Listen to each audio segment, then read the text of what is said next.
Tonight, we embark on a journey into the heart of ancient Buddhist wisdom, where life-changing teachings have been passed down through generations, not to make us more knowledgeable, but to make us more awake, more present, more free. Before we begin, feel free to share where you're listening from and what time it is in your corner of the world. Know that wherever you are, you're exactly where you need to be in this moment. These teachings have waited centuries to reach you. They're in no hurry, and neither are we. Gently close your eyes if you haven't already. Let your body begin to remember what it already knows: how to rest, how to release, how to simply be held by whatever surface supports you right now. You don't need to understand everything you hear tonight. You don't need to remember it all. These teachings work on you the way moonlight works on water, not through force or effort, but through gentle, persistent presence. Something in you will shift simply by listening. Something in you already knows these truths we're about to explore together. Take a slow breath in and a long breath out. Already, you're doing everything right. Already, you're exactly where this journey begins. There was once a monastery nestled high in mountains, where the air was so thin that every breath felt precious, where silence settled like snow, covering everything in deep peace. In this monastery lived dozens of monks who had dedicated their lives to understanding the nature of mind, the nature of suffering, the nature of freedom. They meditated for hours each day. They studied ancient texts. They practiced mindfulness in every action, whether washing dishes or walking garden paths or sitting in the meditation hall. Among these monks was a young man named Sonam, who had arrived at the monastery 3 years earlier, burning with spiritual ambition. He wanted enlightenment the way some people want wealth or fame. He wanted it desperately, urgently, as if his very life depended on achieving this goal. Every morning he would wake before the bells rang and sit in meditation until his legs went numb. Every evening he would stay in the meditation hall long after others had retired, his back straight as a rod, his face tight with concentration and effort. But despite all this dedication, despite all this trying, Sonam felt no closer to enlightenment than the day he arrived. If anything, he felt further away. His mind seemed more chaotic, more restless, more troubled than ever before. Thoughts cascaded through his awareness like an endless waterfall. Emotions arose without warning: anger and sadness and frustration and doubt. His body ached from hours of motionless sitting. His heart felt heavy with failure. One morning, after a particularly difficult meditation session, Sonam walked through the monastery courtyard with his shoulders slumped and his head down. He passed by the kitchen where an old monk named Lodro was preparing the morning meal. Lodro had been at the monastery for over 40 years. He rarely spoke in formal teaching settings, but everyone knew that his presence carried a quality of peace that needed no words. Lodro looked up from the vegetables he was chopping and saw the defeat in Sonam's face. "Come," he said gently. "Sit with me while I prepare breakfast. Keep me company." Sonam wanted to refuse. He wanted to return to the meditation hall and try again, try harder, push through this obstacle through sheer force of will. But something in Lodro's voice, something in those ancient eyes, made him pause. He entered the kitchen and sat on a small wooden stool near the counter where Lodro worked. For a long while, they sat in silence together. Lodro chopped vegetables with slow, careful attention. Each movement was complete in itself. Each slice of the knife was neither hurried nor delayed. The rhythm of his work had a quality that Sonam couldn't quite name. Something like music, something like meditation itself. Finally, without looking up from his work, Lodro spoke. "Tell me, young friend, what are you searching for?" Sonam didn't hesitate. The answer was so clear, so obvious. "I'm searching for enlightenment. I'm trying to free my mind from suffering. I'm working to become awakened." Lodro nodded slowly, his hands continuing their steady work. "I see. And how is that search going?" The question landed like a stone in still water. Sonam felt something crack open in his chest. "Terribly," he admitted. his voice barely above a whisper. "The harder I try, the further away I feel. The more I practice, the more chaotic my mind becomes. I don't understand what I'm doing wrong." Lodro set down his knife and turned to face Sonam fully for the first time. His eyes were infinitely kind. "Come closer," he said. "I want to show you something." Sonam moved his stool closer to where Lodro worked. The old monk picked up a carrot, fresh from the garden, still covered with bits of soil. "Do you see this carrot?" Lodro asked. Sonam nodded, confused about where this was going. "When I hold this carrot, am I trying to make it more of a carrot? Am I working hard to help it achieve carrot enlightenment?" Despite his heavy heart, Sonam almost smiled. "No, of course not. It's already a carrot. It's complete as it is." "Exactly," Lodro said softly. "It is already complete, already whole, already perfect in its nature. My job is not to make it become something it isn't. My job is simply to see it clearly, to receive it as it is, to work with it with respect and care." He paused, letting Sonam take in these words. "Now tell me, when you sit in meditation, are you trying to make yourself into something you're not? Are you working hard to achieve a state of being that's different from what you already are?" The question struck Sonam like lightning. Yes, that was exactly what he was doing. He was trying to become enlightened, trying to become peaceful, trying to become someone who didn't have thoughts or emotions or physical discomfort. He was treating himself like a broken thing that needed to be fixed, like an incomplete thing that needed to be completed through force of will and relentless effort. "I think I understand," Sonam said slowly. "I've been fighting against what I am, trying to become something else, something better." Lodro returned to his chopping, but his voice continued, gentle and steady. "The Buddha taught that your true nature is already awake, already free, already whole, not as something you need to achieve in the future, but as what you fundamentally are right now. Beneath all the layers of striving and grasping and resisting and trying." He paused to scrape the chopped vegetables into a large pot.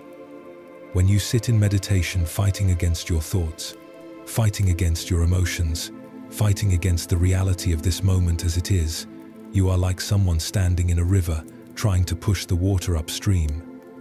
The effort is enormous.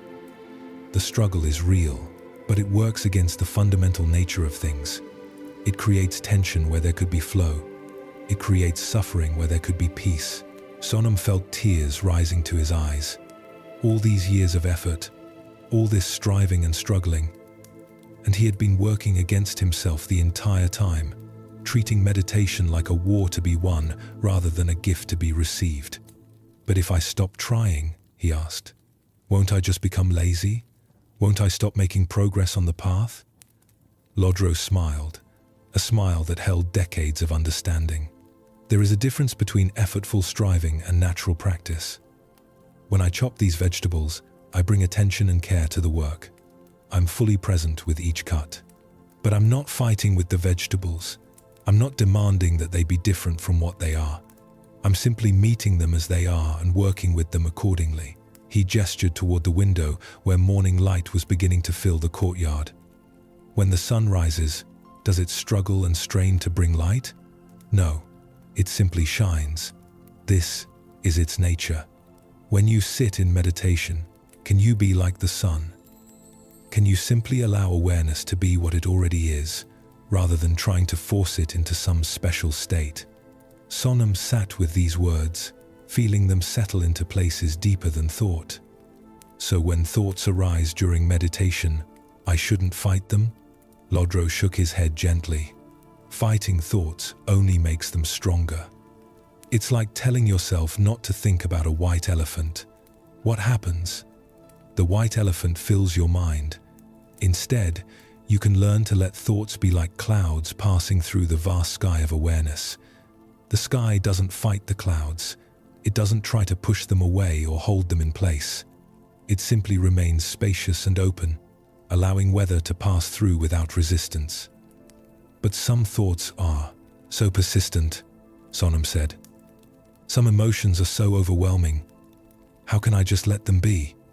The old monk added water to his pot and set it on the stove. Let me ask you something.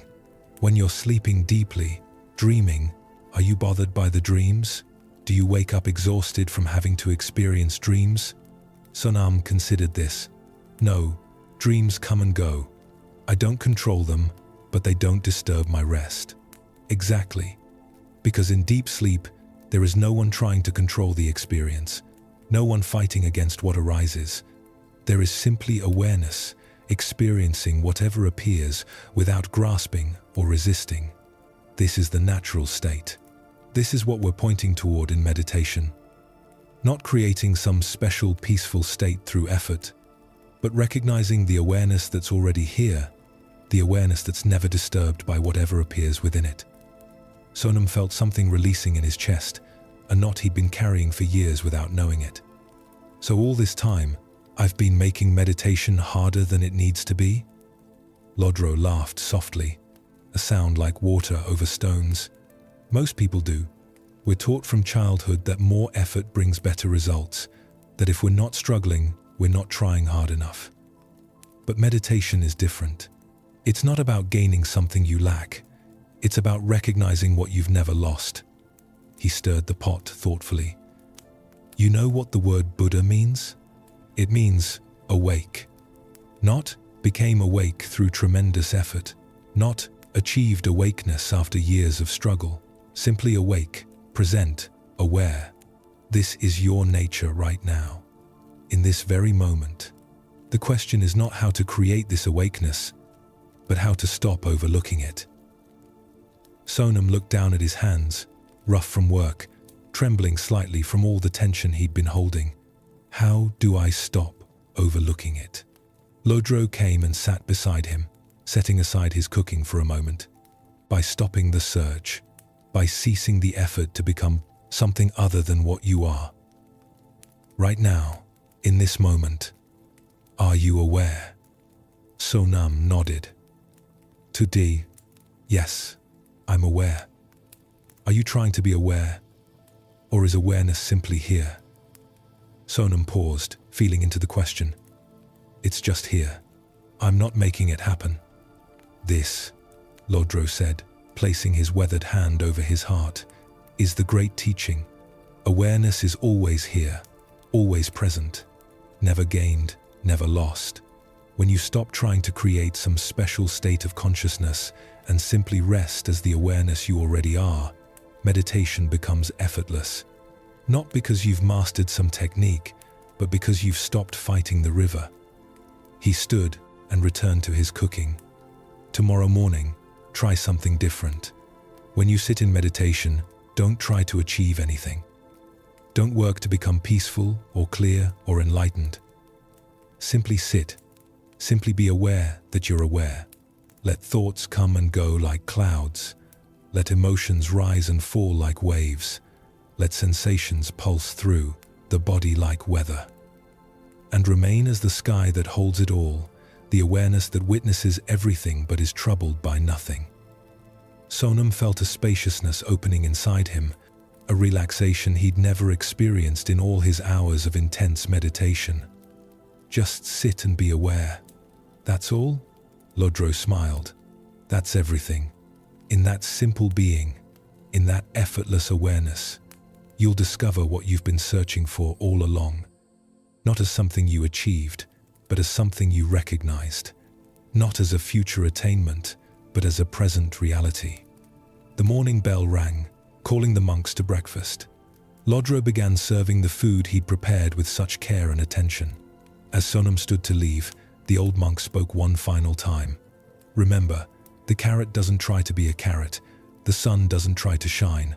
Water doesn't try to be wet. These things simply are what they are. You are awareness itself, not something that needs to achieve awareness, but awareness recognizing itself. When you truly understand this, meditation becomes as natural as breathing, and the peace you've been seeking reveals itself as the ground you've been standing on all along. Sonam walked into the morning with new eyes. The courtyard looked the same. The mountains hadn't moved. The monastery bells rang as they always did. But something fundamental had shifted in his understanding. He had spent 3 years trying to become someone worthy of enlightenment. Now he was beginning to understand that his very nature was already awake, already free, already whole. The journey wasn't about becoming. It was about recognizing what had always been true. That morning when he sat for meditation, everything was different. Not because his mind was suddenly quiet, or his body suddenly comfortable, or his emotions suddenly peaceful. In fact, thoughts still arose, discomfort still pulsed through his legs, emotions still moved like weather through his heart. But he wasn't fighting anymore. He wasn't trying to make the moment different from what it was. He was simply aware, simply present, simply being the space in which everything arose and passed away. And in that simple being, in that effortless awareness, he tasted for the first time what Lodro had been pointing toward. Not a special state to be achieved, but a fundamental reality to be recognized. Not enlightenment as a distant goal, but awakeness as a present fact. He was not a person having awareness. He was awareness itself, temporarily experiencing what it's like to be a person named Sonam, sitting on a cushion, breathing in a body, thinking thoughts, feeling feelings, being alive. This understanding, once glimpsed, began to transform everything. Not overnight, not dramatically, but steadily, like dawn gradually replacing darkness. Over the weeks and months that followed, Sonam's practice became less about effort and more about recognition, less about becoming and more about being, less about fighting his experience and more about meeting it with openness and curiosity. When difficult emotions arose, instead of trying to suppress them or overcome them, he would simply acknowledge them. Here is sadness, here is fear, here is anger. Not trying to make them go away, not judging himself for having them, simply allowing them to be present, to move through, to express their energy, and naturally dissolve back into the spaciousness from which they came. When his mind filled with thoughts during meditation, instead of berating himself or redoubling his efforts to force silence, he would simply notice. Thinking is happening, planning is arising, worrying is present. And in that noticing, in that gentle acknowledgement without resistance, the thoughts would lose their grip. They would continue to arise, but they no longer pulled him out of the present moment. He learned to let them be like background music, present but not demanding his full attention. The other monks began to notice the change in Sonam. His face, which had always been tight with concentration, now held a natural ease. His movements, once rigid with self-conscious effort, flowed with a quality of unself-conscious grace. When he walked through the monastery, he was actually present for the walking, not lost in thoughts about his spiritual progress or lack thereof. When he ate his meals, he tasted the food, not the narrative about whether he was eating mindfully enough. One evening, several months after his conversation with Lodro in the kitchen, Sonam was assigned to ring the evening bells that called the community to meditation. It was a simple task, one he'd performed dozens of times before. But tonight, as he stood before the large bronze bell with the wooden mallet in his hand, he paused. He felt the weight of the mallet. He sensed the presence of the bell. He noticed the quality of stillness in the air just before the sound would break through. And then he rang the bell. The sound poured forth, rich and deep, rippling through the courtyard, flowing into the meditation hall, washing over the mountainside like a wave of pure vibration. But something was different this time. Sonam wasn't separate from the sound. He wasn't a person ringing a bell. There was simply ringing, simply sound arising in awareness, simply this moment expressing itself through bronze and wood and vibration and hearing. When the sound faded into silence, Sonam stood there with tears streaming down his face. Not tears of sadness or even of joy, but tears of recognition. He understood now what Lodro had been pointing toward. This moment, this awareness, this presence that required no effort, no achievement, no becoming. It was always here, always had been, always would be. He had simply been too busy searching for it to notice it was the very ground of his being. That night, in the meditation hall, Sonam sat with a quality of ease he'd never known before. His body was still there, with all its sensations and discomforts. His mind was still producing thoughts, sometimes many thoughts, sometimes thoughts about thoughts. His emotions were still present, a subtle undercurrent of feeling moving through his experience. But none of it was a problem anymore. None of it was something he needed to overcome or fix or transcend. It was simply the content of awareness, arising and passing in the vast spaciousness of consciousness itself. After meditation, as the monks filed out of the hall, Lodro caught Sonam's eye and gave the smallest of nods, a gesture that said everything and nothing. The old monk had seen countless students over his 40 years at the monastery. He recognized the signs of genuine understanding, not as something achieved, but as something recognized. Sonam had stopped trying to become awake and had discovered he'd never been asleep. He had stopped searching for peace and had found he was peace itself, simply overlooking it in the constant effort to attain it.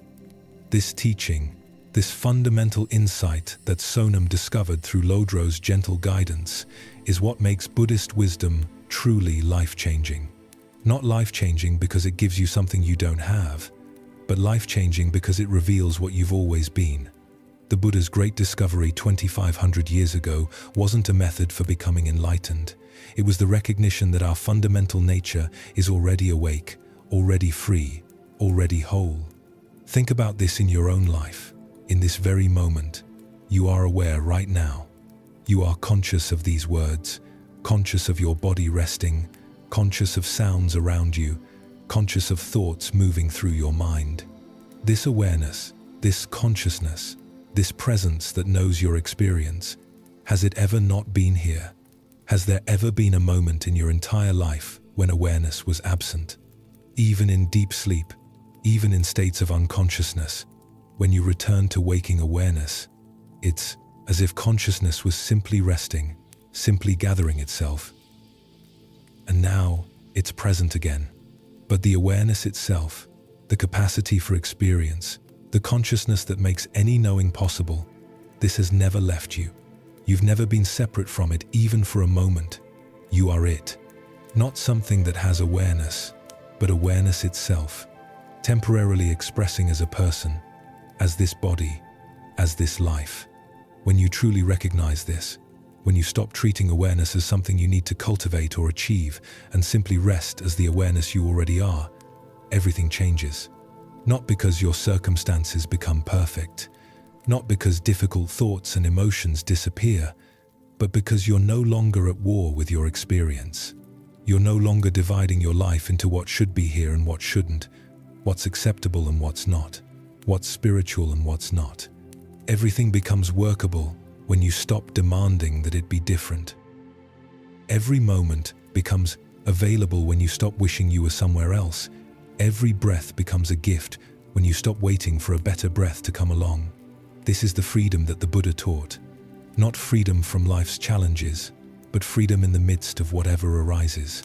Not peace as the absence of difficulty, but peace as the spaciousness that can hold all difficulties without being diminished by them.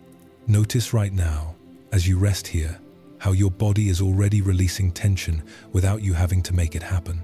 How your breath is already slowing down without you having to control it. How thoughts are already becoming less important, less sticky, less demanding of your attention. This is what happens naturally when you stop trying to force a particular experience and simply allow experience to be what it is. Let yourself sink a little deeper into this recognition. You are not a person having an experience of awareness. You are awareness itself, having an experience of being a person. This body you inhabit, this mind you witness, these emotions you feel, these are all contents of consciousness, temporary appearances in the vast space of awareness that you fundamentally are. In ancient China, during a time when monasteries dotted the mountains like stars scattered across the night sky, there lived a Zen master who was famous not for his teaching, but for his laughter.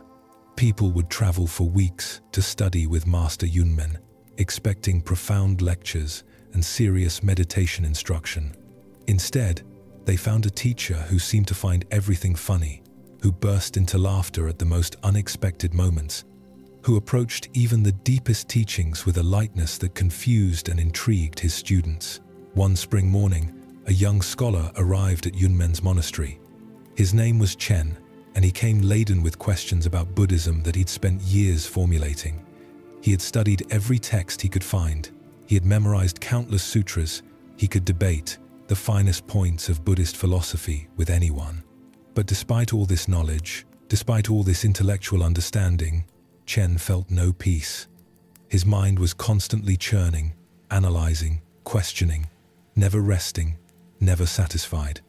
When Chen finally gained an audience with Master Yunmen, he bowed formally and began to present his most sophisticated question, one he'd crafted over months of contemplation. "Master," he said with great seriousness, "I have studied the teachings extensively, and I'm troubled by the apparent contradiction between the doctrine of emptiness and the reality of suffering. If all phenomena are empty of inherent existence, then how can suffering be real? And if suffering isn't real, why does the Buddha teach the path to end it? This paradox has consumed my meditation practice and prevented me from finding genuine peace." Master Yunmen listened to this elaborate question with his eyes twinkling. When Chen finished speaking, the master didn't respond immediately. Instead, he reached over and pinched Chen's arm, quite hard. Chen yelped in surprise and pain, jerking his arm away. "Did that hurt?" Yunmen asked, still smiling. Chen rubbed his arm, confused and a bit indignant. "Yes, of course it hurt. You pinched me quite hard." Yunmen burst into laughter, a deep, genuine laugh that filled the small meeting room.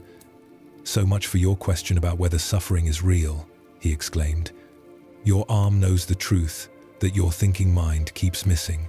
Suffering is real when it's happening, but it's also empty, impermanent, changing. It arises and it passes.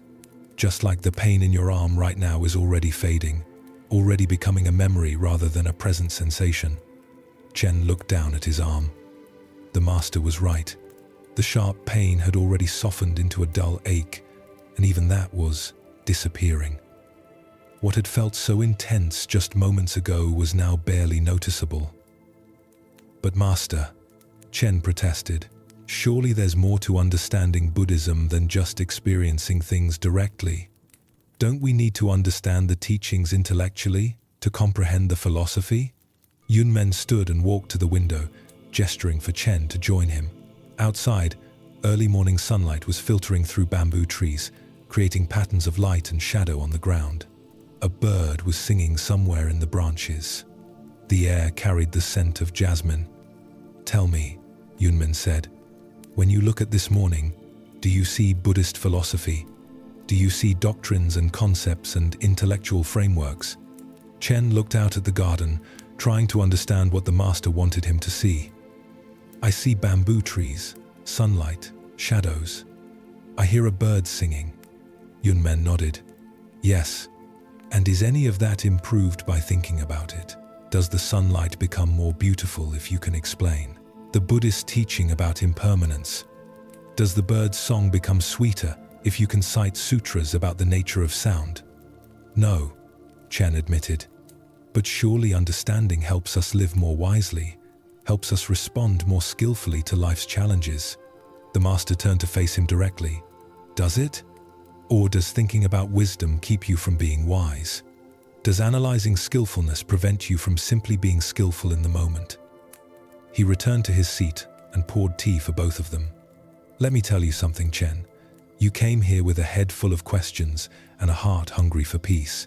But your questions are like a locked door, and you keep polishing the lock instead of turning the key. You're so busy thinking about Buddhism that you forget to be Buddhist. You're so occupied with understanding life that you miss the actual living of it." Chen felt something uncomfortable stirring in his chest. It was true.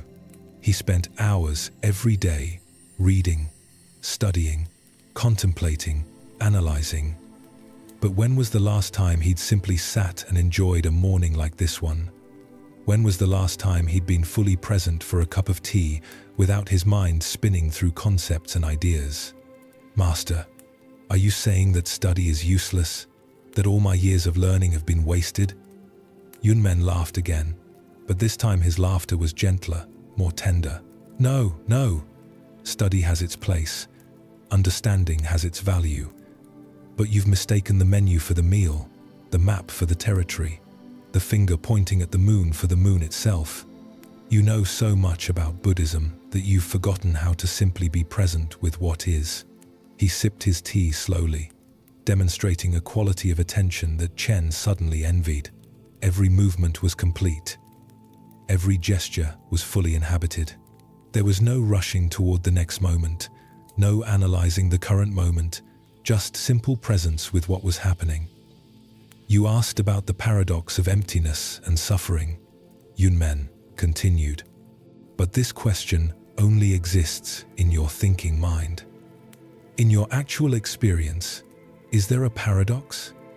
When you stub your toe, does your toe care about Buddhist philosophy? When you laugh at something funny, does your laughter need to understand the doctrine of emptiness? Chen opened his mouth to respond, then closed it. He had been about to give another intellectual answer, another elaborate explanation, but Yunmen's question went deeper than that. In his actual lived experience, there was no paradox. There was just life happening, moment by moment. Pain arose and passed. Joy arose and passed. Thoughts came and went. None of it needed his analysis or his understanding to occur.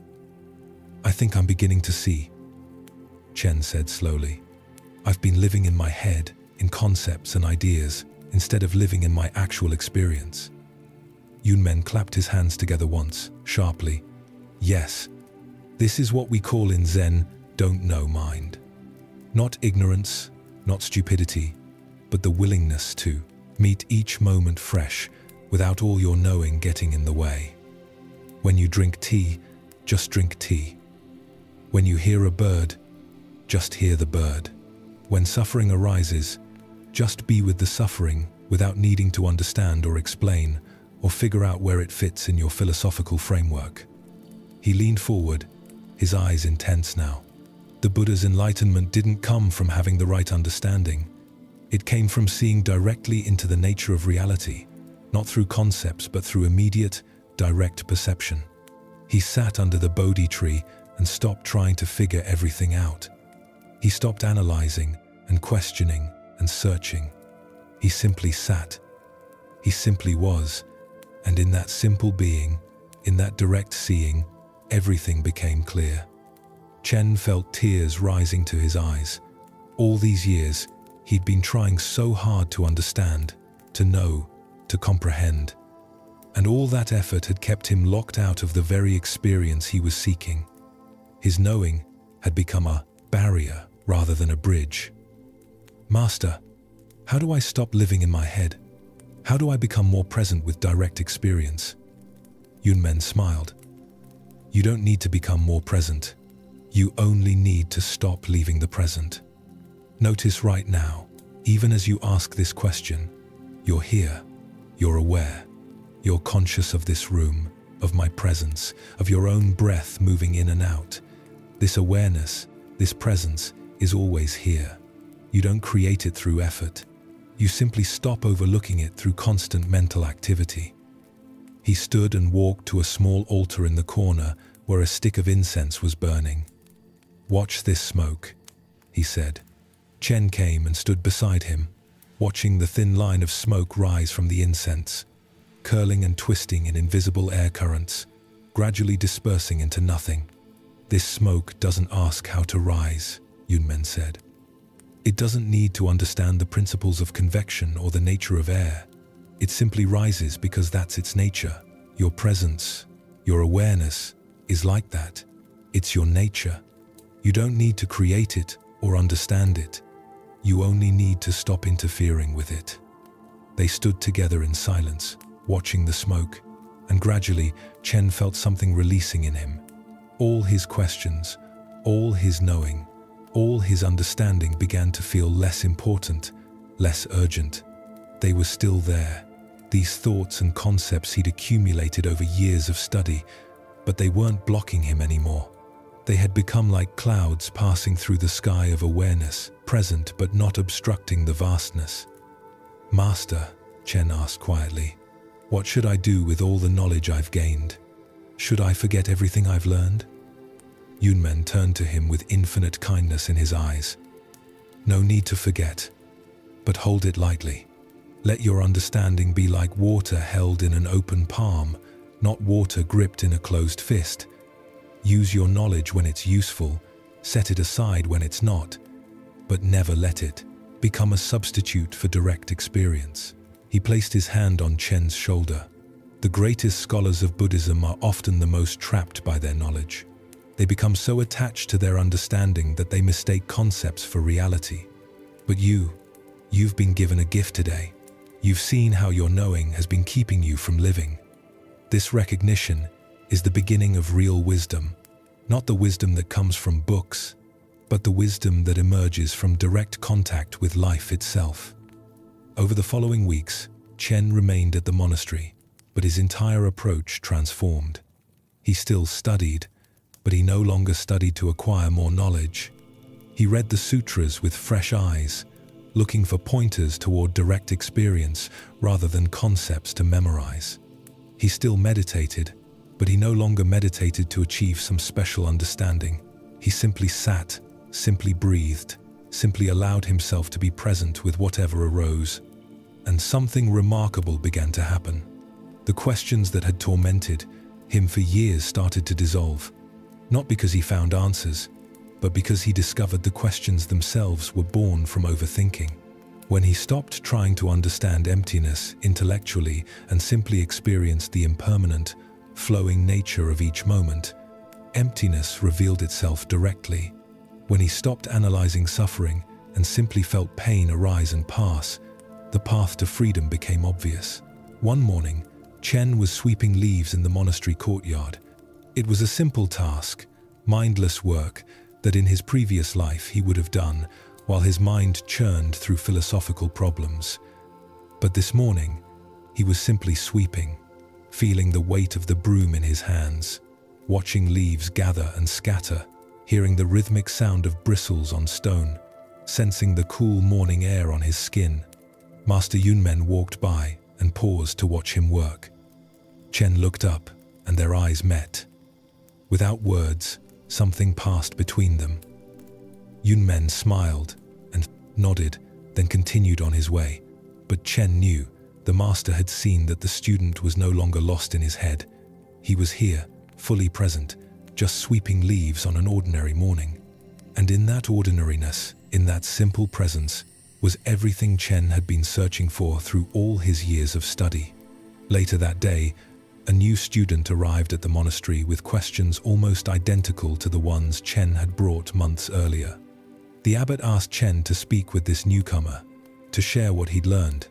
Chen sat with the young man and listened to his elaborate questions about Buddhist philosophy, about the nature of reality, about enlightenment and emptiness, and all the concepts that once consumed Chen's own mind. When the student finished his long, complicated question, Chen did something that surprised both of them. He laughed, not mockingly, but with genuine delight, with recognition of himself in this earnest young seeker. "Come with me," Chen said, leading the student outside to the courtyard. He handed him a broom. "Let's sweep these leaves together." The student looked confused. "But Master Chen, I came here to understand Buddhism, to learn the teachings, not to do manual labor." Chen smiled, remembering his own confusion when Yunmen had first redirected him from thinking to experiencing. "Just sweep," he said gently. "We can talk while we work." As they swept together, Chen began to speak, but he didn't answer the philosophical questions directly. Instead, he talked about the feeling of the broom in their hands, about the sound of leaves rustling, about the way morning light made shadows on the ground. He pointed out the birds singing in the tree, the smell of incense drifting from the meditation hall, the sensation of breath moving in and out of their bodies. At first, the student kept trying to bring the conversation back to his questions about Buddhist doctrine. But gradually, as they worked together, something shifted. The student's face which had been tight with intellectual striving, began to soften. His movements, which had been rushed and distracted, became more present and complete. He was learning what no amount of explanation could teach, that Buddhism is not something to understand, but something to live, not a philosophy to study, but a way of being fully present with whatever life offers. This teaching about the limitations of intellectual understanding and the power of direct experience runs through all of Buddhist wisdom like a golden thread. The Buddha himself warned against attachment to views and opinions, even attachment to his own teachings. He compared his Dharma to a raft, useful for crossing the river, but meant to be left behind once you reach the other shore, not carried on your back for the rest of your life. In your own life right now, notice the difference between thinking about this moment and actually being present with this moment. When you think about resting, analyzing whether you're relaxed enough, wondering if you're doing it right, checking to see if you're falling asleep yet, you create a barrier between yourself and the actual experience of resting. But when you simply let yourself rest, when you stop evaluating and analyzing and just be here, there's an ease that thinking cannot create. This is why so many people struggle with meditation or with finding peace. Not because peace is difficult to achieve, but because the constant thinking about peace, the constant checking to see if you're peaceful yet, keeps you from the simple being that is itself peaceful. Your natural state, when you're not interfering with it, when you're not trying to create some special experience, is already at ease, already at rest, already whole. Notice right now how your body knows how to breathe without you thinking about it. How your heart knows how to beat without you understanding exactly how it works. How awareness knows how to be aware without you creating it through intellectual effort. Life is already living itself through you. Consciousness is already conscious. Presence is already present. The thinking mind, for all its brilliance, cannot improve on this. It can only overlay it with concepts and ideas that obscure the simplicity of what's actually here. This doesn't mean thinking is bad or wrong. Thinking has its place. It's useful for solving problems, making plans, understanding complex systems. But when thinking becomes constant, when it never rests, when it tries to understand everything, including the mystery of existence itself, it becomes a burden rather than a tool. It keeps you trapped in your head, separated from the living reality that's always unfolding right here, right now. The invitation is to give your thinking mind a rest tonight. Let it relax. Let it stop trying to figure everything out, to understand everything, to analyze every experience. Just for now, just for this moment, let yourself be like the smoke rising from incense, like the leaf being swept by a broom, like the breath moving through your body. No need to understand it. No need to explain it. Just let it be what it is, and let yourself be present with it. As you settle deeper into rest, feel how relief comes not from finally understanding everything, but from letting go of the need to understand. How peace emerges not from having all the answers, but from resting in the questions. Or better yet, from resting in the space before questions arise. In the simple awareness that's here before thought begins its endless commentary. In a small village at the edge of a vast forest, there lived a woman named May who had everything she thought she wanted. She had a comfortable home, work that paid well, neighbors who respected her, and a garden that bloomed beautifully each spring. By all external measures, her life was successful.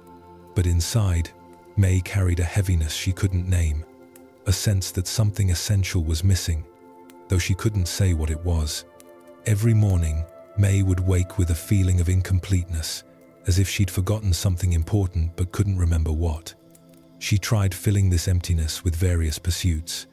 She took up painting, thinking creativity might be what she lacked. She joined community groups, thinking perhaps she needed more social connection. She read books on philosophy and self-improvement, thinking understanding might bring fulfillment, but nothing worked.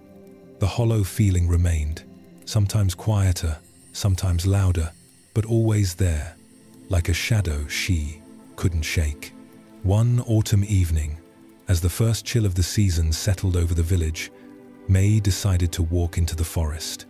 She had no particular destination in mind, She simply felt drawn to the stillness of the trees, to the way the forest held silence like a precious thing. As she walked deeper into the woods, following a narrow path she'd never noticed before, the sounds of the village faded behind her. The only sounds now were the crunch of leaves under her feet, the occasional call of a bird, the whisper of wind through branches.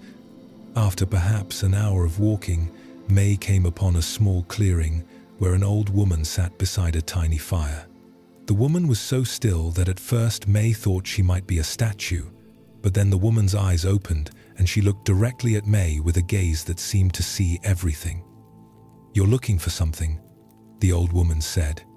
It wasn't a question. May felt her defenses rise.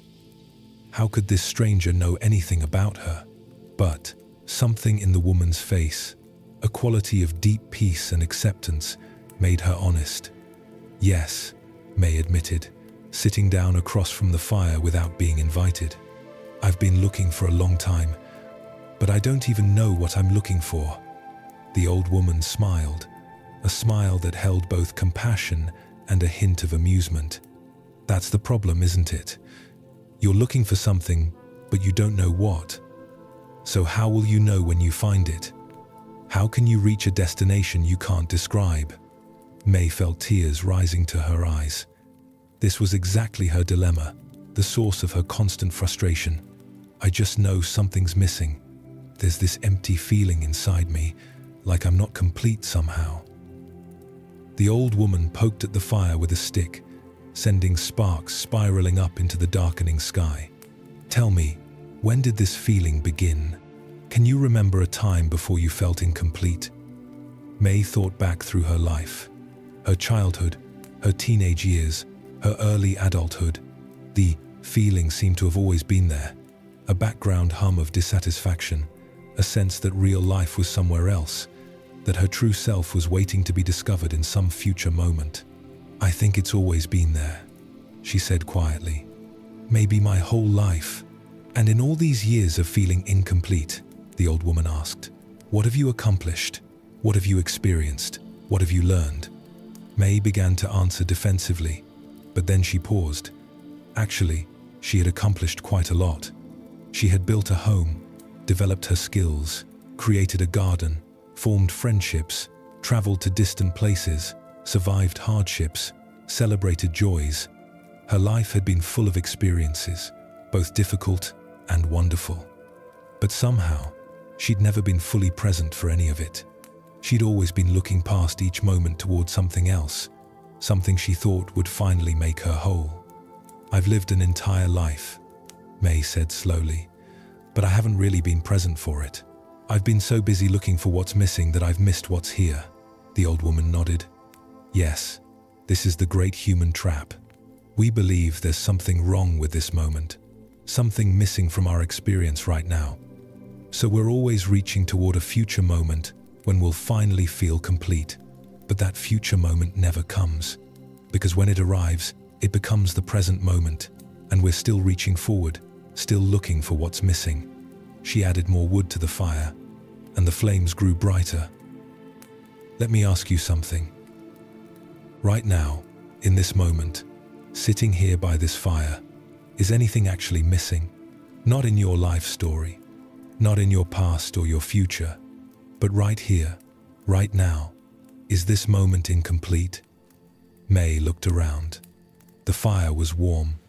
The forest was peaceful. The old woman's presence was comforting. The sky above was beginning to show stars. Her body was breathing. Her heart was beating. Awareness was present, taking in all these sensations and perceptions. "No," she admitted. "Right now, nothing is missing." "Exactly," the old woman said softly. "This moment is always complete. It's always whole. It's always enough. The feeling of incompleteness doesn't come from this moment.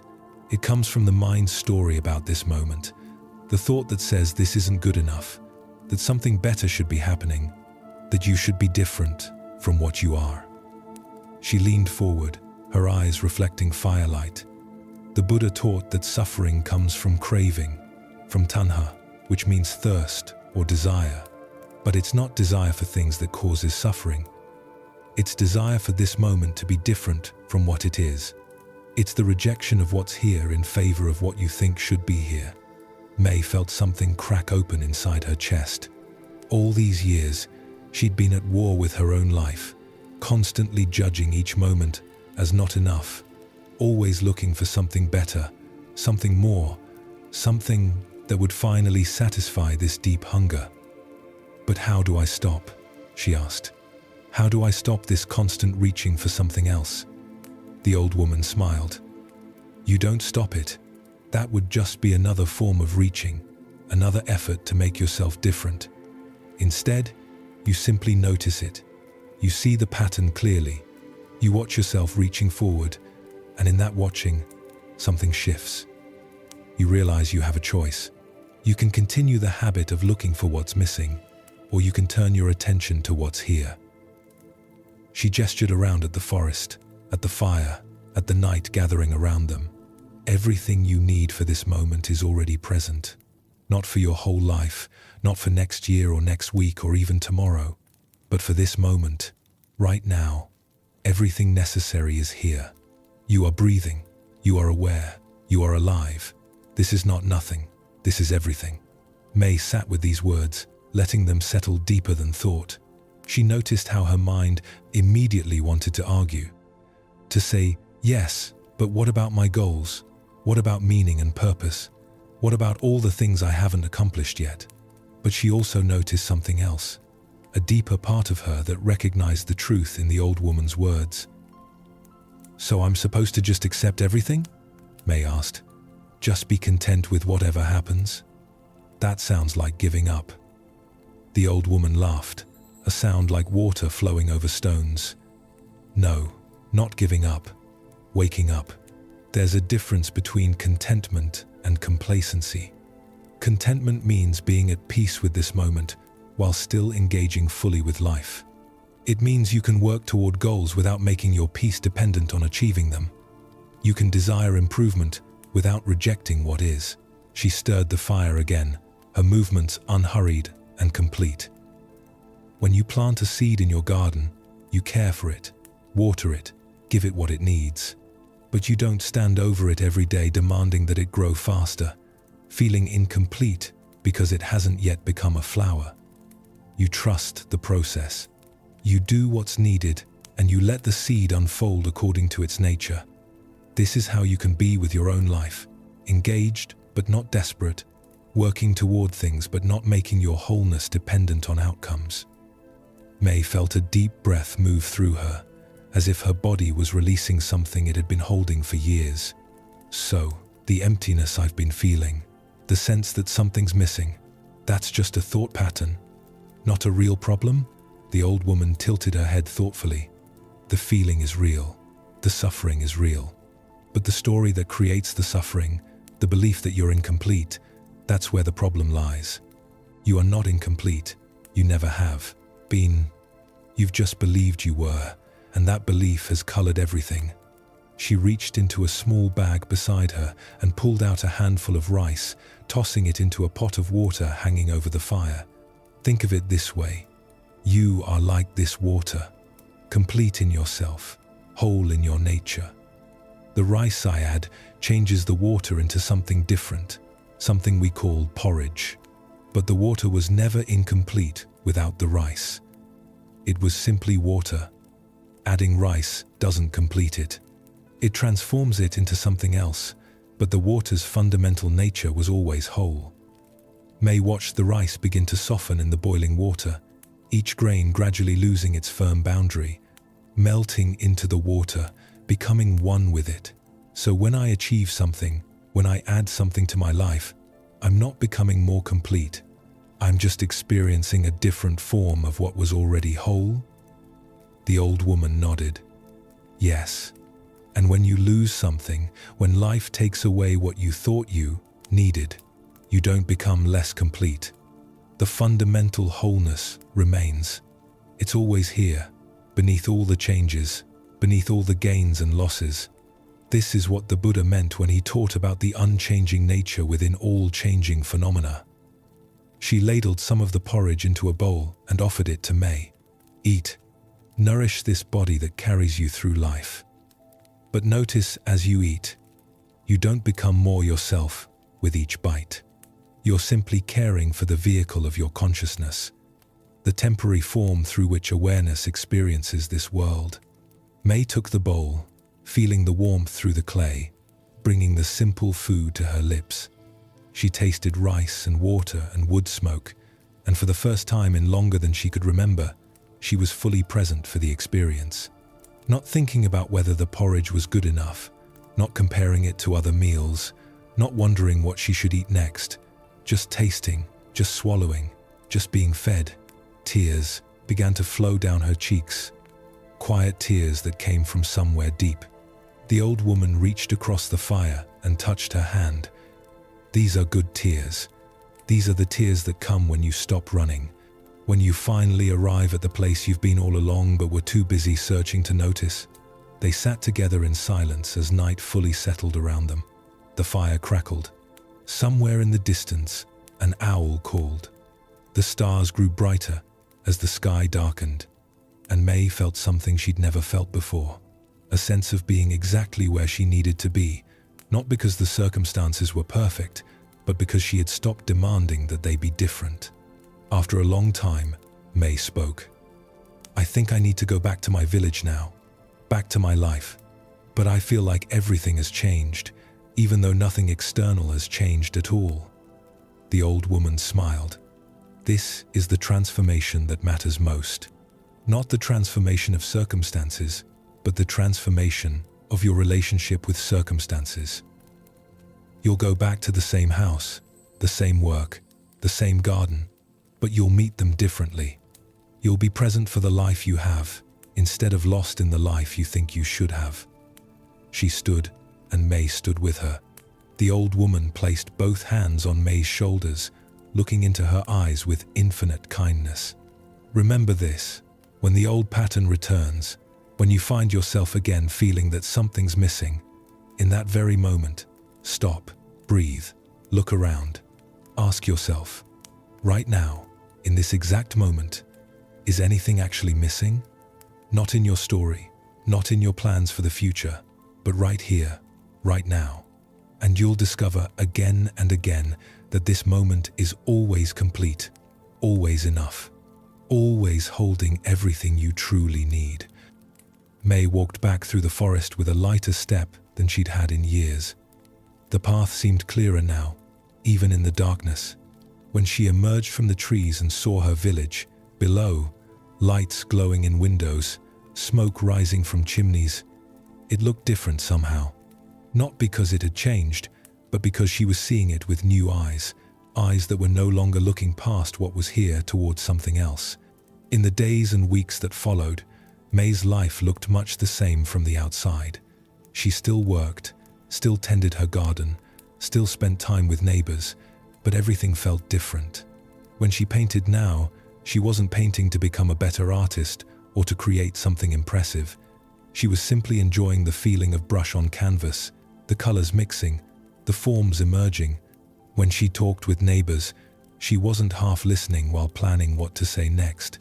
She was actually present for the conversation, curious about their lives, engaged with the moment. And yes, the old feeling would return sometimes, that hollow sense that something was missing. But now when it arose, she recognized it. She would pause and ask herself the distinct question the old woman had taught her. Right now, is anything actually missing? And almost always, the answer was no. In that very moment, as she stood in her garden or walked through her village or lay in bed at night, everything necessary was present.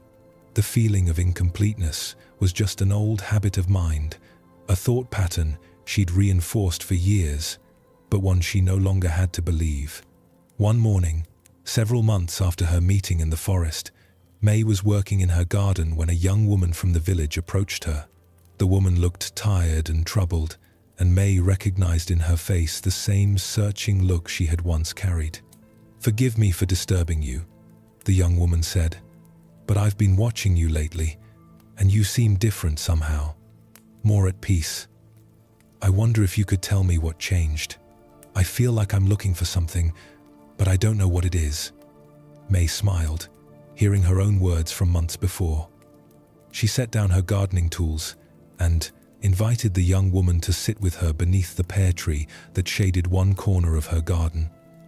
And she began to share what she had learned, not as someone who had all the answers, but as someone who had discovered that the most important questions dissolve when we stop looking past this moment towards some imagined future where we'll finally be complete. This teaching about the wholeness that's always here, about the completeness of each moment when we stop demanding that it be different, is perhaps Buddhism's most radical and most healing insight. We spend so much of our lives in a state of lack, feeling that something essential is missing, that we're not enough as we are, that life isn't giving us what we need. This constant sense of deficiency drives us forward, always reaching, always seeking, never resting. But what if nothing is missing? What if the sense of incompleteness is not a true perception of reality, but a learned habit of mind? What if you are already whole, already complete, already enough, exactly as you are in this moment? Not as someone who has achieved everything they want to achieve, but as awareness itself, as consciousness witnessing the unfolding of life through this particular body and mind. Feel into this possibility right now. You are breathing. You are aware. You are conscious of these words, conscious of your body resting, conscious of sounds and sensations and thoughts arising in awareness. Is this consciousness that you are, is it lacking anything essential? Does awareness itself need to be improved or completed or fixed? Or is awareness simply here, whole and complete in its nature, regardless of what appears within it? Your body may be tired, your mind may be busy, your emotions may be unsettled. These are the contents of your experience, the weather passing through the sky of consciousness. But the consciousness itself, the awareness that knows all these changing conditions, is it troubled by them? Or is it simply present, spacious enough to hold everything, peaceful in its fundamental nature? This recognition changes everything. When you know yourself as awareness itself, rather than as the contents of awareness, you discover a wholeness that circumstances cannot touch.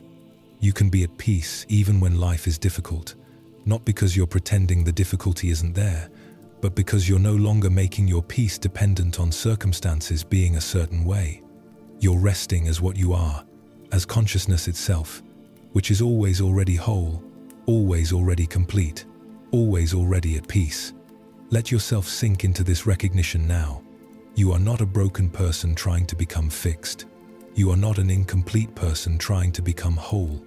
You are awareness itself, temporarily experiencing what it's like to be human, to have a body, to have thoughts and emotions and sensations. And that awareness, that consciousness that you fundamentally are, has never been incomplete for even a moment. It's always been here, always been whole, always been enough.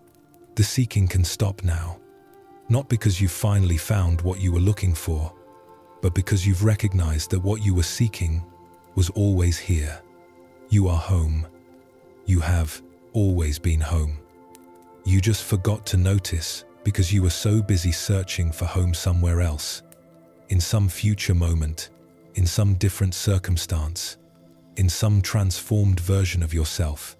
Rest in this homecoming. Rest in the recognition of your own completeness.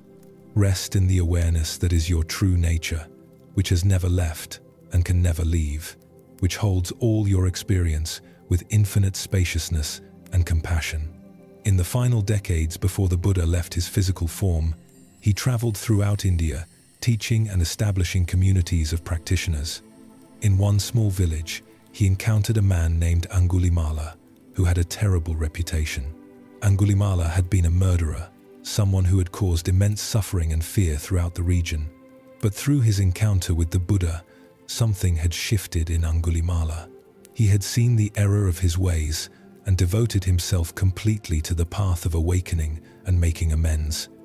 Yet despite his genuine transformation, despite years of impeccable practice and profound remorse, Angulimala could not forgive himself. Every day he would meditate on the suffering he had caused. Every night he would lie awake, remembering the faces of those he had harmed. The weight of his past seemed too heavy to release, too terrible to move beyond. He had been forgiven by the Buddha, accepted by the Sangha, but he could not accept himself. One afternoon, as Angulimala sat beneath a tree, his face etched with the pain of self-judgment, the Buddha came and sat beside him. For a long time, they sat in silence together. Finally, Angulimala spoke, his voice thick with grief. "Teacher, how can I ever be free when I carry this burden of what I've done? How can I meditate on peace when I have created so much suffering? How can I talk about compassion when I showed such cruelty?" The Buddha looked at him with infinite gentleness. "Tell me, Angulimala, when you breathe in this moment, is it the same breath you have founded took when you committed those acts? Is it the same air moving through the same body?" Angulimala considered this. "No, teacher, the breath is always new. Each moment brings a different breath." The Buddha nodded. "And when you look at your hands right now, are they the same hands that committed those terrible actions?" Angulimala looked down at his hands, weathered now from years of mindful work in the monastery garden. Science teaches us that every cell in the body replaces itself over time. These hands are made of different cells than the hands that caused harm. The Buddha smiled. "So if the breath is different and the cells are different, who is it that you're punishing? Who is carrying this burden?" The question struck Angulimala like lightning. Who was carrying the burden? The person who had committed those acts existed in the past. That person, in a very real sense, no longer existed. The cells had changed, the mind had transformed, the heart had opened. He was not that person anymore. But he was carrying the past as if it were happening now, as if he was still that person, as if the terrible acts were still being committed in this very moment. "Teacher," Angulimala said slowly, "are you saying I should forget what I did? That I should pretend it never happened?" The Buddha shook his head. "No, remembering has its purpose. You remember so you don't repeat the same patterns. You remember so you understand the consequences of actions. You remember so you can make amends where possible and live differently going forward. But there is a difference between remembering and imprisoning yourself in the past.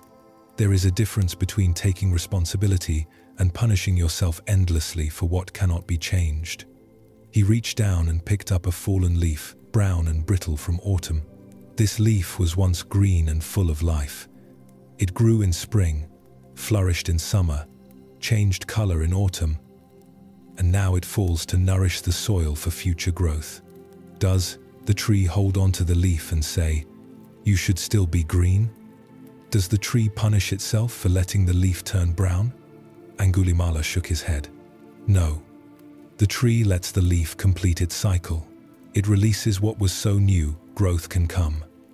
Yes, the Buddha said, this is the natural way of things. Everything moves through cycles. Everything changes. Everything transforms. The person you were is like this leaf, necessary for its season but not meant to be held forever. You can honor what was, learn from what was, make amends for what was, but you cannot change what was. Your work now is here, in this present moment, with the person you are now, making choices that reflect your current understanding rather than your past confusion. Tears streamed down Angulimala's face. For years he had been holding so tightly to his guilt, as if releasing it would mean he didn't care about the suffering he'd caused, as if self-punishment were the only appropriate response to his past actions. But he saw now that his endless self-judgment served no one.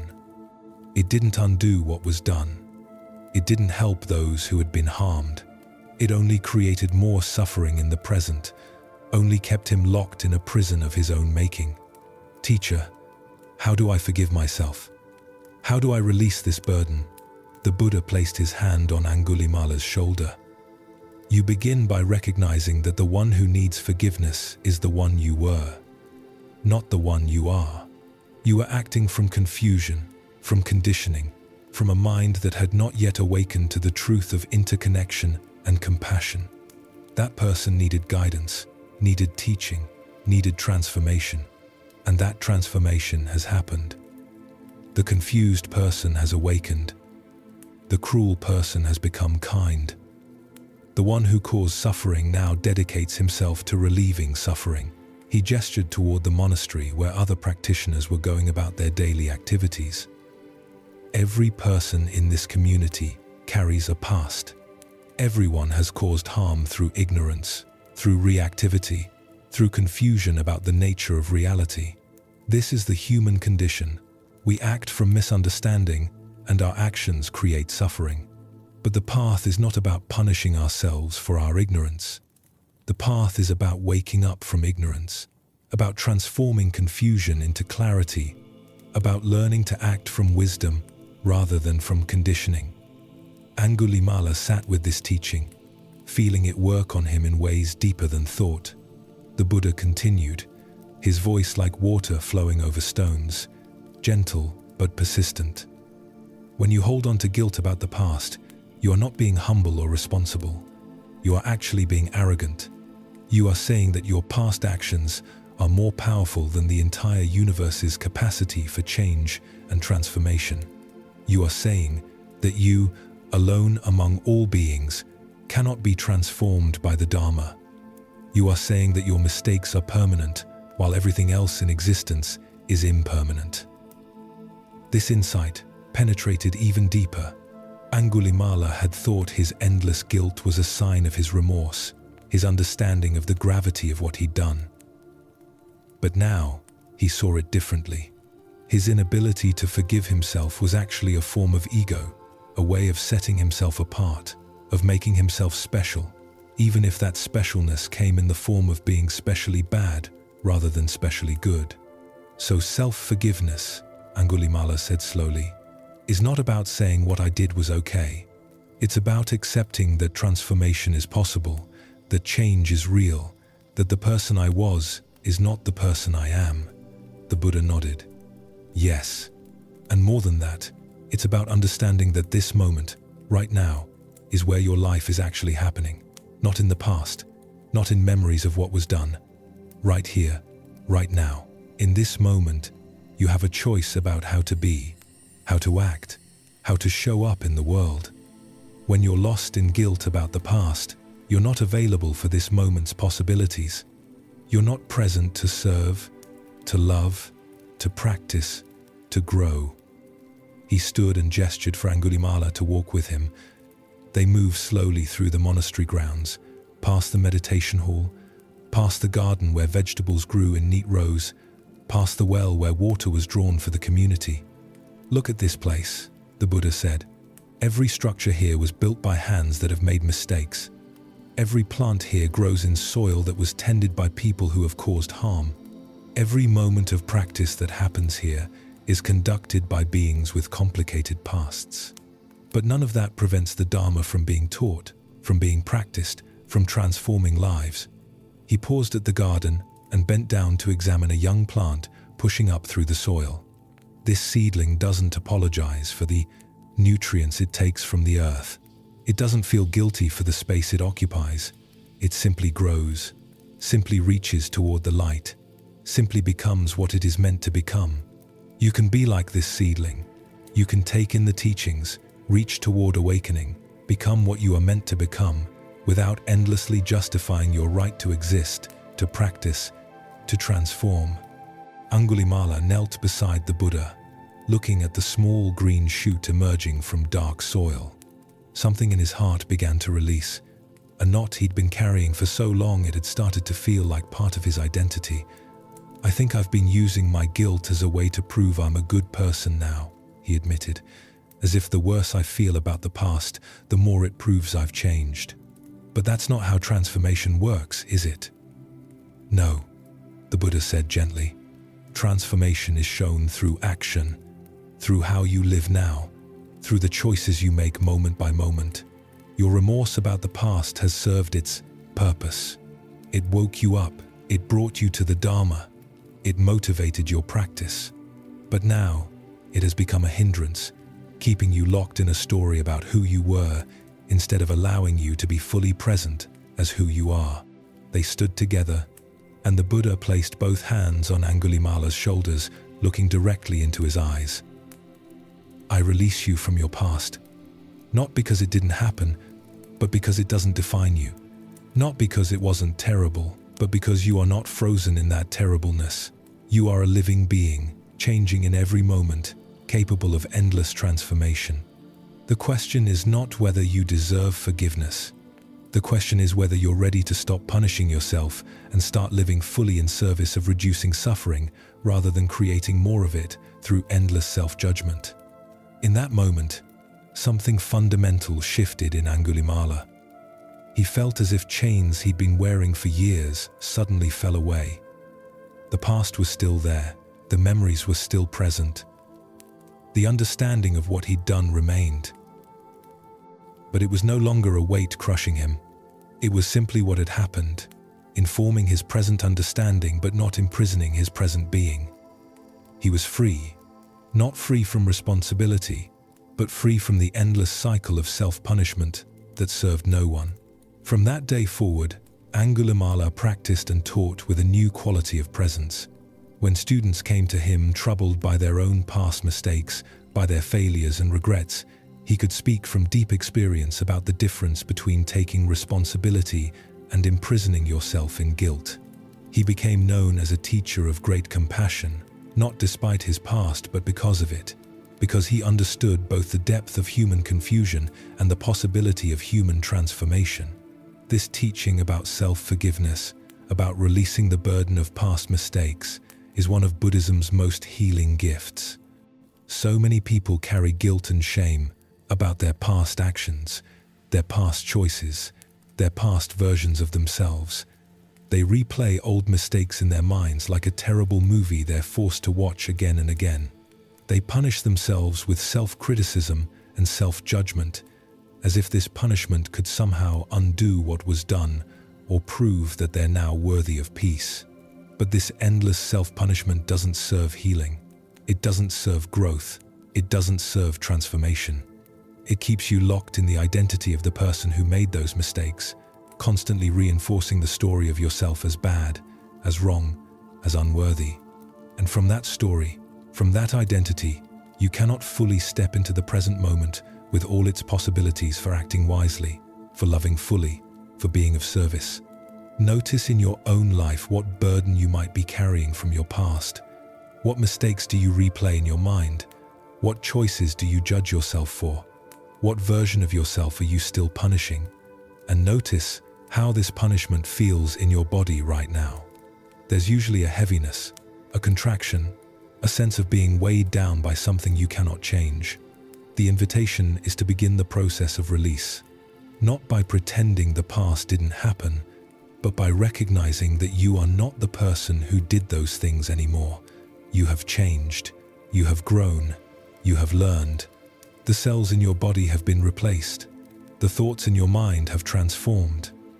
The heart that beat then beats differently now, informed by understanding that wasn't available before. You can honor what was without being imprisoned by it.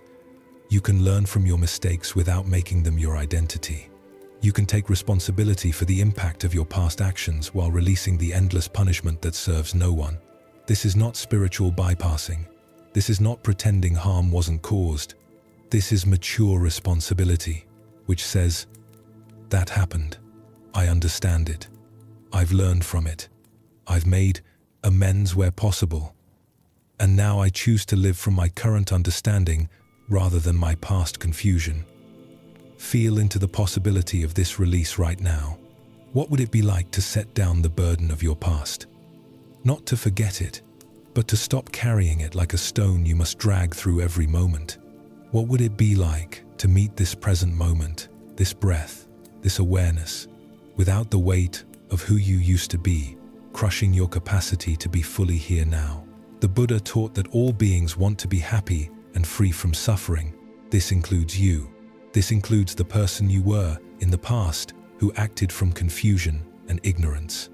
That person too was seeking happiness, seeking relief from suffering, but doing so unskillfully through actions that created more suffering instead of less. Can you have compassion for that confused person?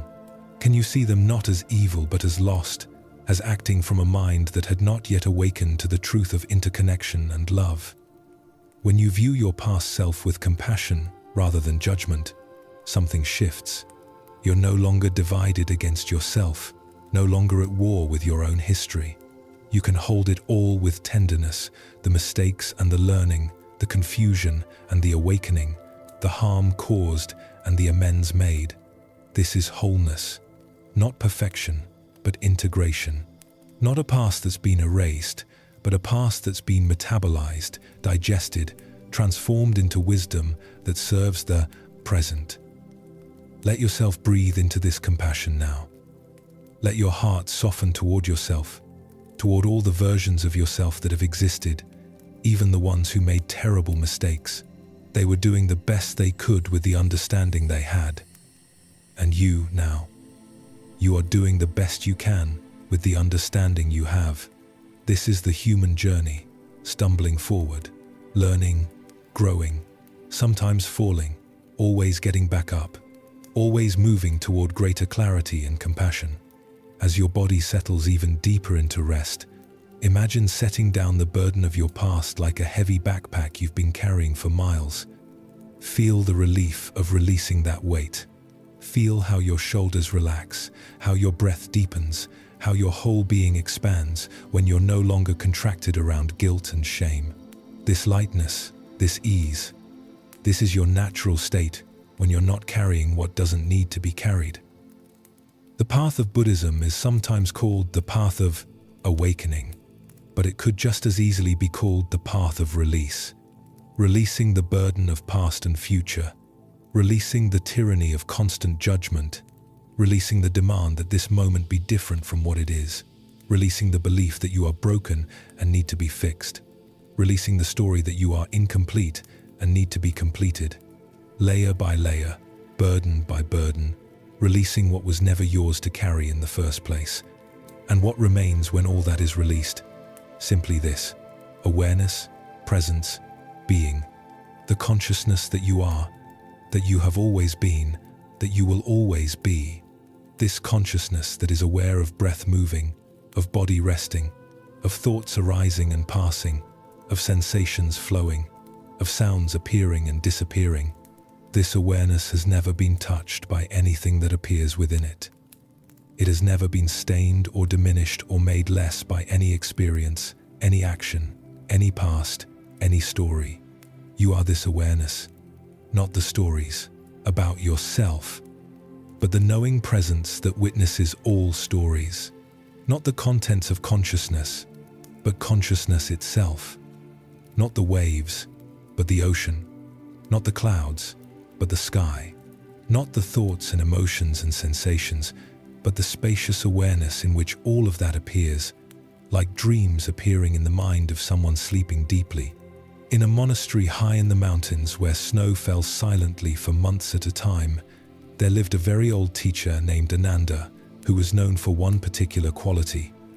She laughed often. Not the polite laughter of social convention, but deep, genuine laughter that came from her belly, that shook her whole frame, that was contagious to everyone around her. When students asked her about serious matters, she would often respond with laughter. When they confessed their struggles and failures, she would laugh with such warmth that they found themselves laughing too, even through their tears. One winter evening, a group of younger monks gathered around Ananda's fire, curious about this quality of joy that seemed to live in her regardless of circumstances. "Teacher," one of them asked, "how can you laugh so much when there is so much suffering in the world? How can you be joyful when so many beings are in pain?" Ananda's eyes twinkled in the firelight. She picked up a small piece of wood and held it out to them. "What is this?" she asked. "It's a piece of wood," one student answered. "Fuel for the fire," said another. "Part of a tree that once grew," offered a third. Ananda nodded, pleased with their answers. "Yes, all of that. And what happens when I place it in the fire?" She tossed the wood into the flames. They watched as it began to burn, the fire consuming it, transforming it into heat and light. "It burns," they said. "It becomes fire. Does the wood suffer as it burns?" Ananda asked. They looked at each other, unsure how to answer. Finally, One student spoke carefully. Suffering requires a sense of self, someone who experiences the burning as wrong, as something that shouldn't be happening. The wood has no self to suffer. It simply transforms from one form to another. Ananda clapped her hands together, delighted. Yes, this is it exactly. Now tell me, when you suffer, what is the one who suffers? Is it your body? Is it your thoughts? Is it your emotions? Or is it a story you tell about all of these things? A narrative that says this experience is wrong, that it shouldn't be this way, that you are a victim of circumstances. She leaned forward, her ancient face alight with joy even as she spoke of suffering. I have lived a long life. I have experienced pain in this body many times. I have felt grief when people I loved died. I have known fear and anger and sadness. All of this has moved through me like weather. But suffering, the extra layer of resistance and story-making that turns pain into suffering, this has become lighter and lighter over the years. Not because I've become cold or indifferent, but because I've learned to be like the wood in the fire. One of the younger monks looked confused. But teacher, didn't you just say the wood doesn't suffer because it has no self? Are you saying we should have no self? Ananda laughed again, that deep, wonderful sound. The wood never had a self to lose. You have a self, a sense of being someone, but you've mistaken that temporary sense of self for what you ultimately are. You think you are the wood, when actually you are the space in which the burning happens, the awareness that witnesses both the wood and the fire without being consumed by either. She poked at the fire, sending sparks spiraling upward. This is why I laugh, because I see clearly now that what I am cannot be burned, cannot be diminished, cannot be destroyed by any experience, no matter how difficult.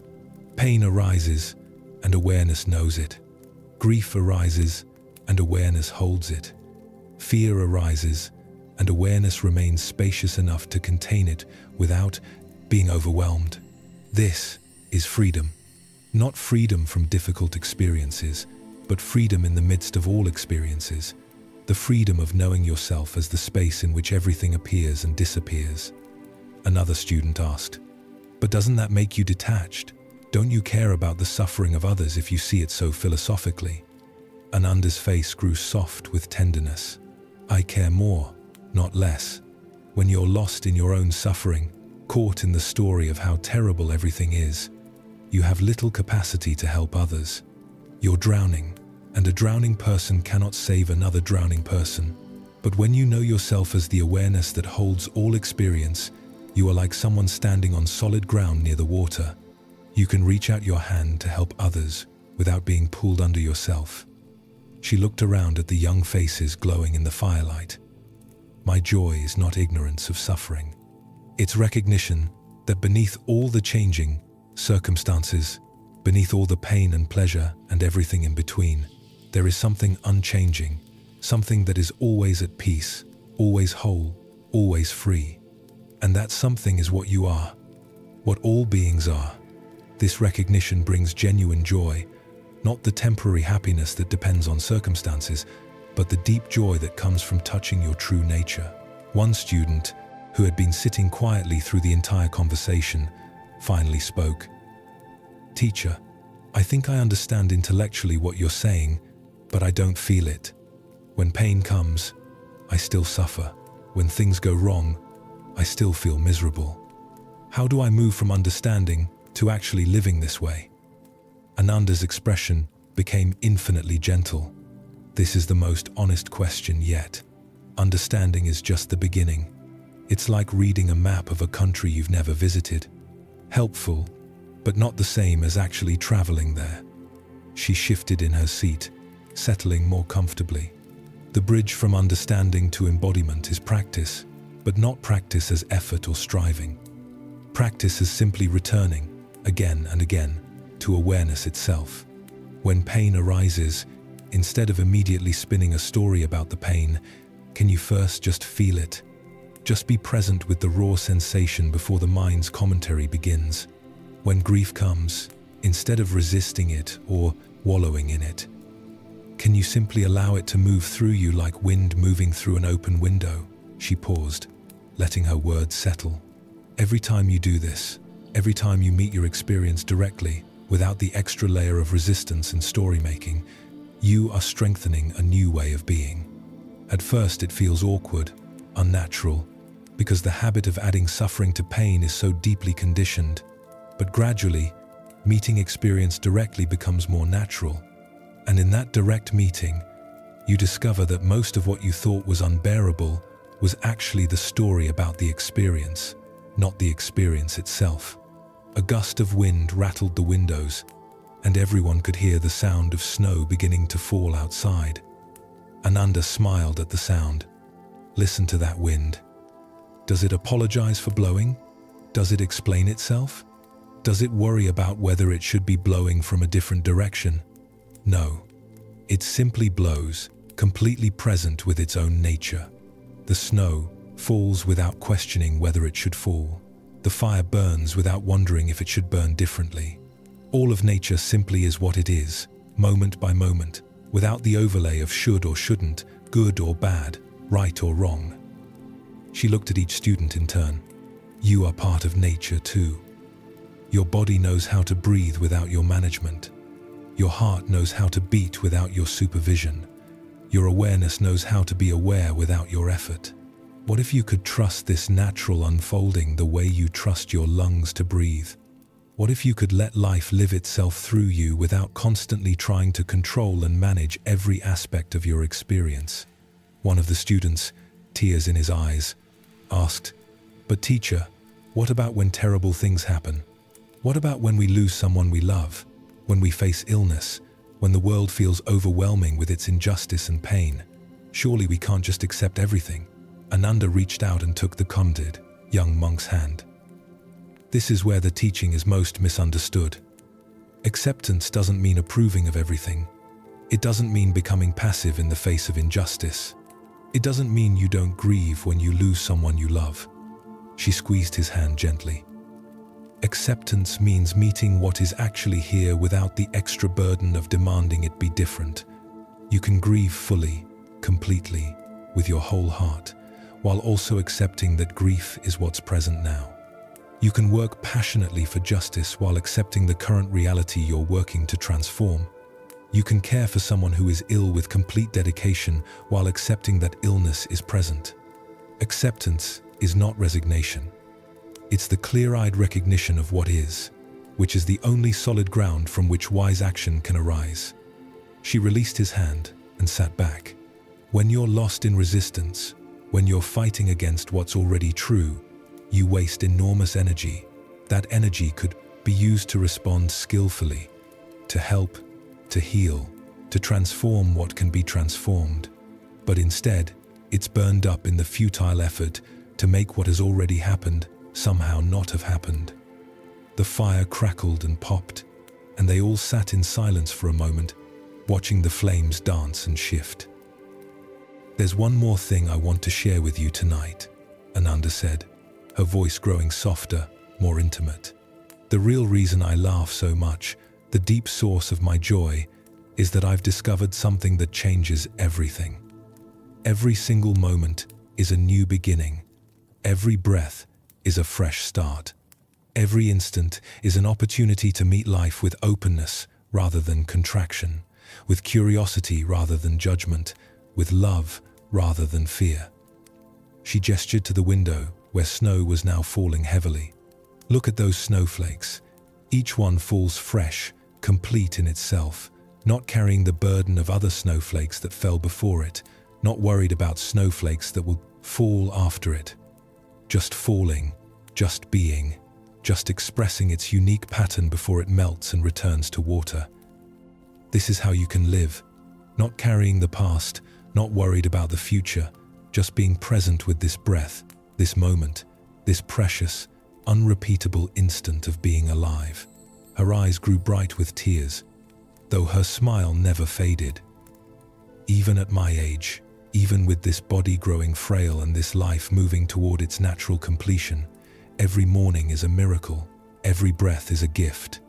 Every moment of awareness is a treasure beyond price, Not because circumstances are always pleasant, they're not, but because I know what I am beneath all circumstances.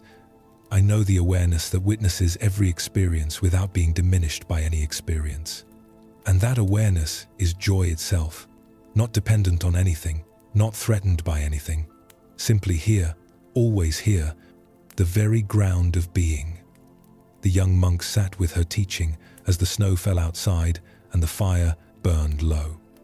One by one, they each felt something shift inside them. Not a complete transformation, but a glimpse, a taste of what she was pointing toward. The possibility of meeting life differently, the freedom of not adding suffering to pain. The joy that comes from touching your true nature, even if only for a moment. As they prepared to leave and return to their rooms for the night, Ananda stood at the door, embracing each student, laughing and crying at once, her joy and her tenderness completely present, completely real. Remember, she said to each one, you are not who you think you are. You are so much more vast, so much more free, so much more capable of holding everything with grace. Trust this. Rest in this. Let it reveal itself to you in its own time. That night, as each student lay in bed, they carried her teaching into their sleep. Not as concepts to remember, but as seeds planted deep, seeds that would grow in their own time, transforming understanding into embodiment, knowledge into wisdom, seeking into finding. And in the silence of the monastery, as snow continued to fall and cover everything in white, there was a sense of peace, of completion, of arriving at something that had always been here, waiting patiently to be recognized. This is the teaching that transforms everything when you truly receive it. Not the teaching that promises to make your life perfect or to eliminate all difficulty, but the teaching that reveals what you are beneath all the changing circumstances, beneath all the stories, beneath all the pain and pleasure and everything in between.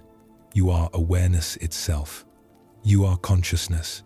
You are the space in which all experience arises and passes away, untouched, undiminished, forever free. Tonight, as you rest here, as your body settles and your breath slows and sleep begins to approach like a gentle friend, you can let all these teachings work on you in ways deeper than thought. You don't need to remember everything you've heard. You don't need to understand it all intellectually. The wisdom is already seeding itself in your consciousness, already beginning its quiet work of transformation. Let yourself release into this process. Release the effort to be somewhere other than here. Release the tension of trying to be someone other than who you are. Release the burden of carrying your past like a weight that must be dragged through every moment. Release the anxiety of trying to control a future that hasn't yet arrived. All of this releasing happens not through more effort, but through simple recognition, through seeing clearly that what you've been carrying isn't actually helping, isn't actually necessary, isn't actually serving your deepest well-being. Feel how your body already knows how to let go. How, when you stop managing your breath, it finds its own natural rhythm. How, when you stop controlling your muscles, they soften into rest. How, when you stop directing your thoughts, they begin to quiet, like ripples on a pond gradually returning to stillness. Your body is a master of release. It does this every night, letting go of the day's tension, surrendering into sleep, trusting in the natural process of rest and restoration. You can trust this process too. You can trust that you don't need to figure everything out tonight. You don't need to solve every problem or resolve every question. Life will continue to unfold tomorrow, bringing its challenges and its gifts, and you will meet it from wherever you are, with whatever understanding you have. This is enough. You are enough. This moment is enough. As you drift deeper now, imagine yourself like the snow falling outside Ananda's monastery. Each moment of your experience falling fresh, complete, not carrying the burden of what came before, not worried about what comes after. Just this breath falling, this sensation arising, this thought appearing and dissolving, this moment of consciousness being conscious, awareness being aware, presence being present. There is nowhere to get to, nothing to achieve, no special state to attain. You are already home. You have always been home. The peace you've been seeking is not somewhere else, not in some future moment of awakening or transformation. It's here, in the simple fact of being aware, of being conscious, of being alive in this body, breathing this breath, experiencing this moment exactly as it is. Let yourself rest in this recognition, not as something you need to hold on to or make permanent, but as something you can return to again and again, like touching home base in a child's game. Whenever you feel lost in thought, or caught in suffering, or tangled in resistance, you can simply pause, simply breathe, simply notice that you are aware. And in that noticing, in that simple return to awareness itself, there is always peace, always wholeness, always freedom. The teachings we've explored tonight all point toward this same truth. The young monk Sonam discovering that he doesn't need to become awake because awareness is already here.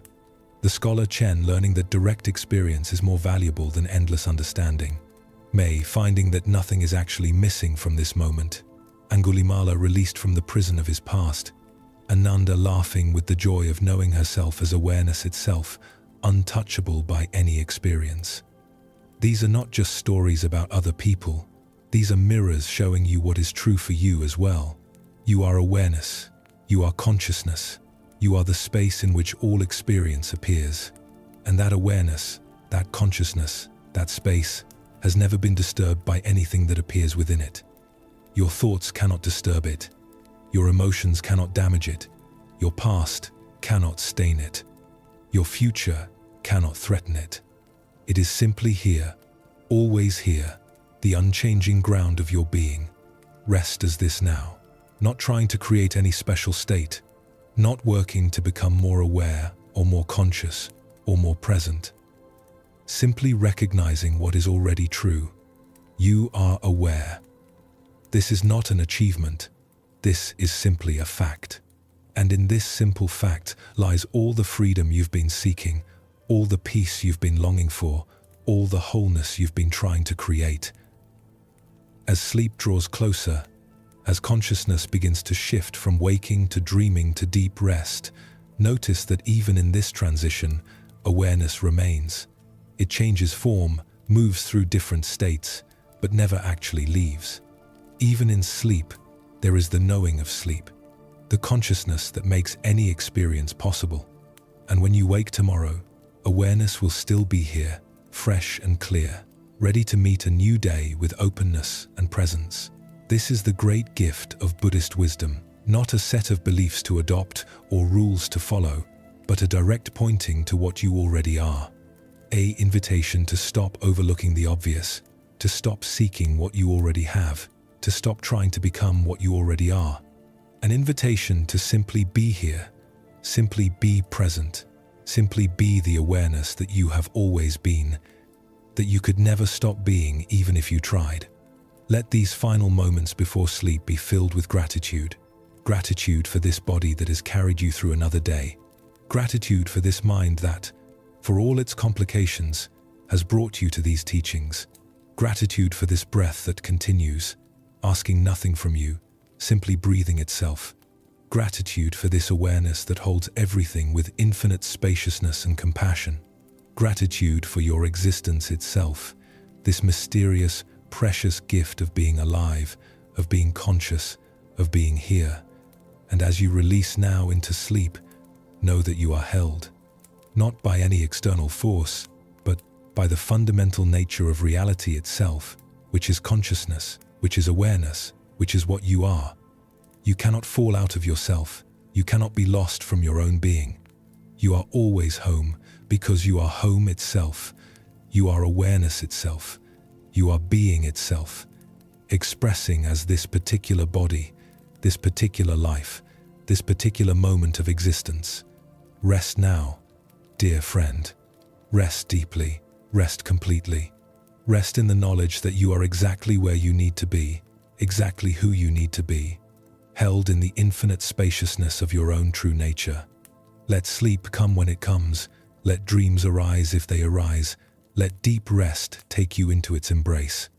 And through it all, awareness remains, witnessing, knowing, being what you are, and what you have always been. The teachings will continue their work while you sleep, seeds germinating in the darkness, roots spreading in the soil of consciousness, preparing for new growth that will emerge in its own time. You don't need to manage this process. You only need to allow it, to trust it, to rest in the knowing that transformation happens not through force but through understanding, not through effort but through recognition, not through becoming but through being. Sleep well, rest deeply, and when you wake, may you remember, if only for a moment, what these teachings have pointed toward. That you are not broken and in need of fixing, that you are not incomplete and in need of completion, that you are awareness itself, whole and free, temporarily experiencing what it's like to be human, to live, to breathe, to be conscious in this mysterious, beautiful, challenging, precious world. Thank you for walking this path together tonight. Thank you for your presence, for your listening, for your openness to these ancient teachings that have transformed countless lives across centuries. May their wisdom work in you now as you rest. May their truth reveal itself in your own direct experience. May you discover, again and again, that you are already what you've been seeking, already free, already home, already awake. Rest now in this truth. Rest now in yourself. Rest now in the awareness that you are, that holds all things, that is troubled by nothing, that is peace itself expressing as consciousness, as being, as life. Rest now, and let yourself be held by what you are, by what you have always been, by what you will always be, no matter what arises, no matter what passes away. Good night, peaceful soul. Good night.